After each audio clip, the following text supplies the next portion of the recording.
Thank you for this amazing question. Now, many people are stuck in their comfort zone, and this is what's limiting them from reaching their highest potential.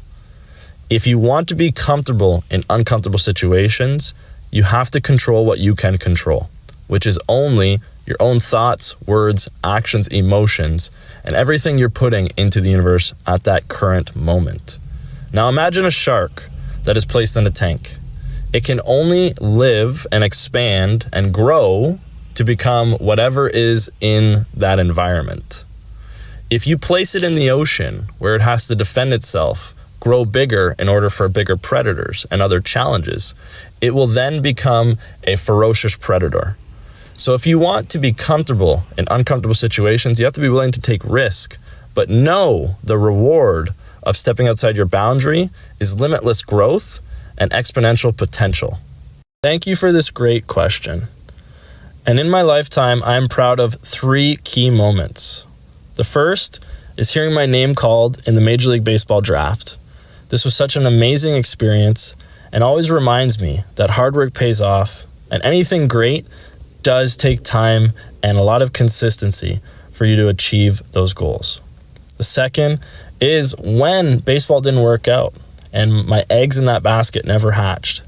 I went through a mental health crisis that was a bit of a setback, but really it was just my bow being pulled back so that I was ready to then be propelled in the right direction to pursue my passion and actually fulfilling my life desire. And lastly, it was going within and learning anything I wanted to manifest in reality, I had to first put within myself. And now I have matched with my twin flame and the love of my life. Thank you for this Wisdom Wednesday question. And the most interesting thing I've created is my mindset business. This passion that I've embarked on is a collaboration of my experiences, my wisdom, the knowledge I've collected from mentors, coaches, and everyone along my journey. I've been able to have the opportunity to train many different clients, to hear so many stories, and to put that into my practice to where now I can lead people in the right direction with the right mindset to teach them how to incorporate everything into their life that's going to allow them to achieve their dreams and live the most wholesome, prosperous, and plentiful life that is possible for their potential. This is very interesting for me because everything I wanted to do in my life of giving back is all working right back to itself in my community and to everyone on all platforms. So this is the most interesting thing. Thank you for this Wisdom Wednesday question. And just reflecting on the Wisdom app so far, it's really a great tool for so many people to share experiences, knowledge, and wisdom with those who are actually wanting to educate themselves and learn to improve any avenue of their life. I love the aspect that it gives people the opportunity to ask anonymous questions so that people don't feel upset or nervous about asking a question that really they want to know the answer to. So that is a key feature. And moving forward into this year, I just want to see this app keep expanding on all different avenues of more than just health and wellness or business or whatever it may be, but just opening up opportunities for mentors and listeners to connect on deeper wavelengths, and as well giving the opportunity for mentors to create one-on-one opportunities with clients. Thank you for this great question. Now, diving into humanity through history, many have been called, but few have been chosen.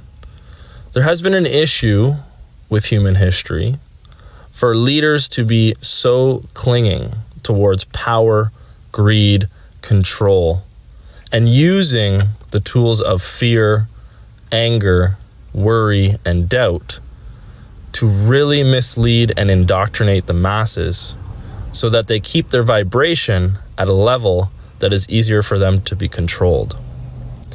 Unfortunately, there's only been few, such as Jesus or Buddha or Muhammad, who have found ways to dive within and tap into their own intelligence that teaches them everything in the universe. And from that enlightenment, they've learned how to be happy, joyous, and awake. Thank you for this great question. Now, if I were offered funding to to design the most optimal, productive, and time-efficient routine, I would just be investing into what I'm already doing right now. I wake up and I meditate. This is one of the first things most people should be doing to set their intentions and keep their body on the vibration that they want to be flowing at. From there, moving into a yoga flow, where I'm getting the body to move, stretch, circulate some blood, and get things working, because we do have things to get done in the day that are physical. And when you've been resting in a sleep position, your body will get stiff in fascia. From there, I'd go for a walk in nature, really be in tune and be open to everything that's around me, be ready to receive, and also being grateful for the beauty that I live in. And from there, I would add in a very nutritious meal, some type of smoothie, and then get a workout in, and then be as productive as I can on my passion. Thank you for this really intelligent question. Because if you want to receive decades worth of experience in just a matter of a year, that means you need to be as present as possible through that whole time span. Many people are just caught up in a mindset that is not allowing them to enjoy the experiences they're having at the current time. So if you want to receive decades of wisdom, that means you need to be as conscious as possible and aware to what everything is happening in your surroundings. As well, knowing that tomorrow may never come.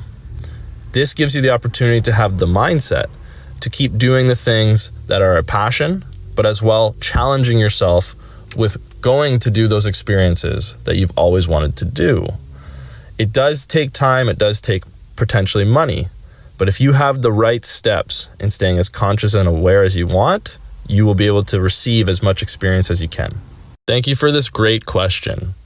Now, to live a life that's more in the present, you have to be consciously focused on keeping your mind in the moment.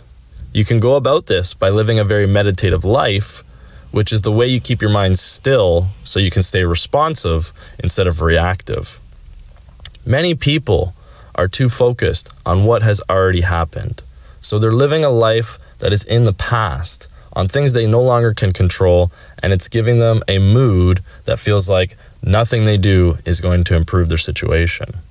And a lot of people are also focused too far ahead on what they also can't control, and it's creating anxiety and worry and doubts that they ever can achieve such a great feat. When you truly live in the moment, you give yourself the opportunity to maximize whatever opportunities you can achieve at the current time. This is going to make your potential reach its highest levels. Thank you for this interesting question. To reflect on how my friends would describe me, that is very interesting because everyone's opinion could be different. But I think the description they would give me first is fortunately being very athletic and very healthy in my lifestyle. As well, they would say that I am kind, caring, and compassionate towards helping others and putting others before myself. I am usually playful and joyful to be around. I bring a lot of laughter and positive energy.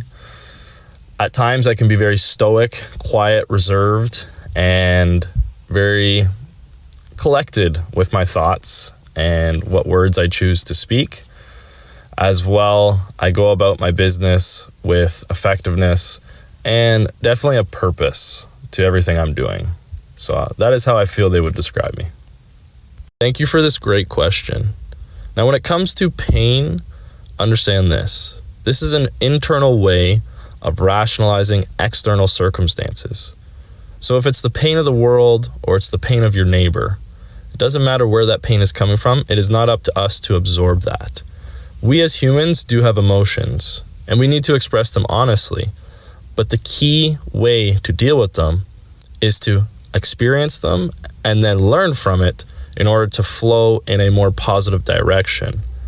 I deal with the pain of the world by not absorbing it, by focusing on keeping my vibration as high as I can, to then help others who are experiencing pain to feel uplifted and moving back to a better feeling within themselves. So to deal with pain in the world, we just have to control what we can, and it's keeping ourselves at a very high level of focus and morals. As always, stay strong, stay consistent, stay healthy, and keep developing yourself. Level up.